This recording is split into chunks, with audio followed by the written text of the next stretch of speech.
A new wave of color is giving the S26 Ultra its own personality, and it seems like Samsung is getting ready for something big. Ice Universe's first clues point to a blend of timeless style and fresh, daring energy. To be honest, the excitement is already growing. Early information shows that two of the main finishes will be white and silver. Both have the high-end, spotless look that Samsung is known for. The shiny metal tone right away tells you they're super high quality. But the new purple finish is really stealing the show. Samsung seems to want this one to be the star of the show with all the teasing it's getting. A more intense and darker purple is expected. This color will stand out in promotional pictures and look great on store shelves. Next comes the second wave of news. After weeks of rumors, Samsung has finally announced the Exynos 2600 and its coming release.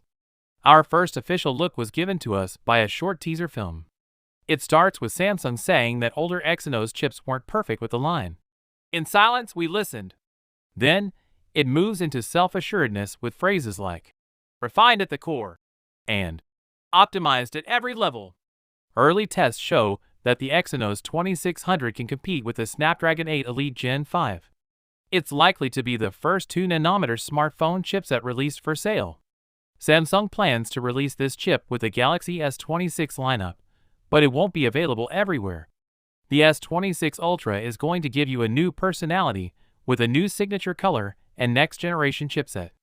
The Galaxy S25 Ultra is Samsung's latest non-foldable flagship phone. It comes in a lot of beautiful colors. If you like black, you can choose between two stylish colors, jet black and titanium black.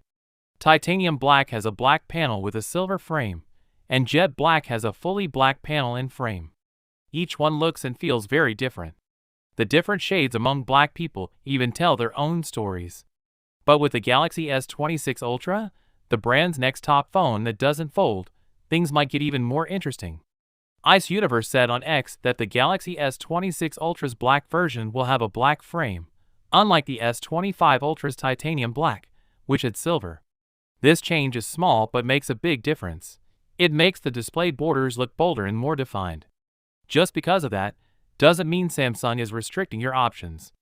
As before, there could still be two black options, jet black and titanium black. Both may have black frames, but the shades will be very different, so you'll get a new look with black. So without being said, let me know your thoughts in the comment below.